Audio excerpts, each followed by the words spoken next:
এরকম মানুষ রয়েছে যারা সবচেয়ে জঘন্য কথা বলে, কিন্তু তাদের কোনো লাগাম নেই।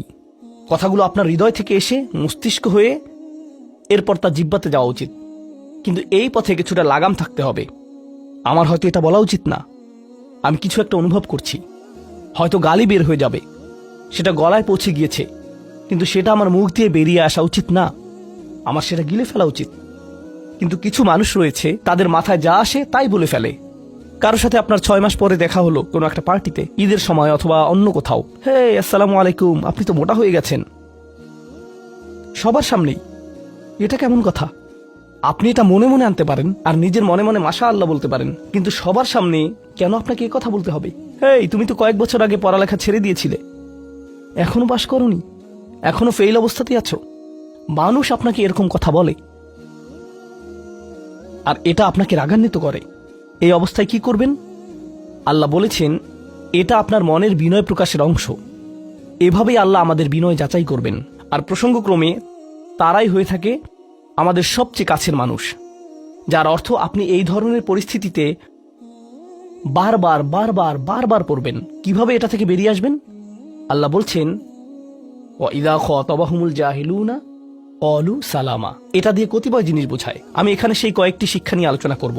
যখন এমনটা ঘটবে, আপনার তাৎক্ষণিক প্রতিক্রিয়া হবে শান্তি, ক্বালু সালামা। এটা দ্বারা বিদায় বোঝাতে পারে। আপনি বলবেন সালাম, আমি আর এই আলোচনা চালিয়ে যেতে চাই না, আমি সম্মানজনকভাবে আপনাকে বিদায় জানাবো। ও দাঁড়ান, আমার তো একটা মিটিং আছে।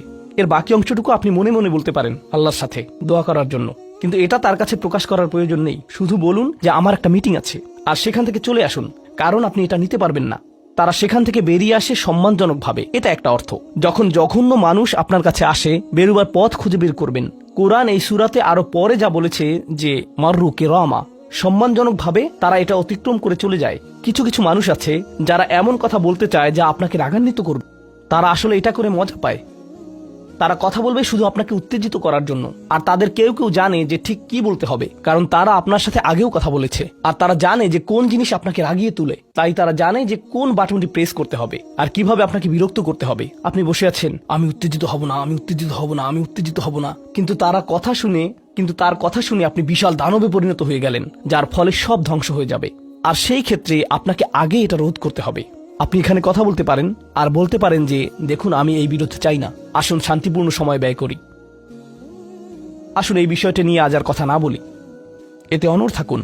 এটা দিয়েও ক্বালু সালামা বোঝায়। আমি আপনার সাথে ঝগড়া করতে চাই না, আমি শুধু চাই আলোচনাটা যাতে কুৎসিত পথে এগিয়ে না যায়। কখনো কখনো আমরা ভদ্রতা দেখাই, আর সেই সুযোগে মানুষ আমাদেরকে অসম্মানজনক কথা বলতে থাকে, এবং আত্মবিশ্বাসের সাথে মানুষকে জানিয়ে দিবেন যে তাদেরকে থামতে হবে, তারা সীমা ছাড়িয়ে যাচ্ছে।